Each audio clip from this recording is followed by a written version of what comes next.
Welcome to Coffee Chats with Candice. I'm your Beauty Business Foundations Coach. If you're new here, I'm Candice Montgomery. I'm a Beauty Business Foundations Coach, and I help beauty professionals like you turn your passion into a legit, thriving business by making sure you're set up legitimately, financially, and stress-free from the start. Today, I want to talk about mindset shift.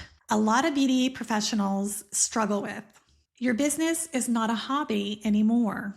When my husband and I first started our first business, Airwaves, we'd been married about 2 years, and he told me, I think I want to start my own air conditioning company. And I didn't even blink. I grabbed a pen and paper. I said, okay, let's go. And if you've been following me for very long, then you probably already know that part of my story. So I've always been a checklist girl. I wanted to get it right from the start. I've always been one of those people. Maybe it's because I'm a Virgo, because apparently that's what makes me a rule-following, organized nerd. But honestly, that feels pretty accurate. So I made the list. We got our DBA. We opened the business checking account before we ever made a dollar. We got insurance because for his type of business in air conditioning, you have to have your insurance before you can get your license. So we had to do that first. And our very first job was for Eugene's grandparents. And so I'm going to show you the photo of that. I found it, but it's such a core memory. So I'm going to show that to y'all real quick.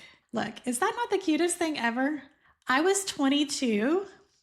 And he was 24, and it was a Polaroid picture. You can see his grandparents. This was 7/7 of 96 in its first job. So I love that she documented that for us. And so look, this was our first business card that I created. So that's how our first business was born.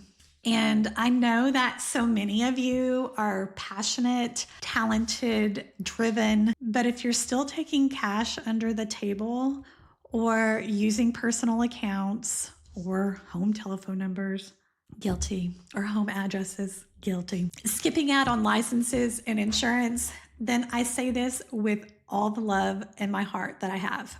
You're running a hobby, not a business. Yet. But if you're here, that means that you care, and that's step one. So now it's time to match your passion with the structure your business needs to grow and be legitimate. Here's one simple action step that you can take this week. If you haven't already opened a business checking account, do that. It doesn't matter if you're brand new. It creates separation, builds your credibility, and makes taxes 1,000 times easier. More than that, it shifts your mindset that this is real and you're not playing small anymore. If you already have a business checking account, open up another account and start putting money aside for taxes. Do a percentage of your weekly deposits. I think I've talked about that before as well. I built my Beauty Business Launchpad to help you set things up the right way from the beginning, because no one should have to figure this stuff out alone, because it's often a very lonely experience as a business owner. Having to figure it out on your own is really hard, and I want to help alleviate that. And if I can help one person, then I want to do that and save you the heartache and the thousands of dollars to do that. So if you're ready to stop guessing and treat your beauty business like a real thing that it is, drop a heart in the comments or send me a message, and let's build your business that you can be proud of, legitimately, financially, and confidently. Thanks for being here live or catching the replay, and I will see you here, same time, same place, for Coffee Chats with Candice.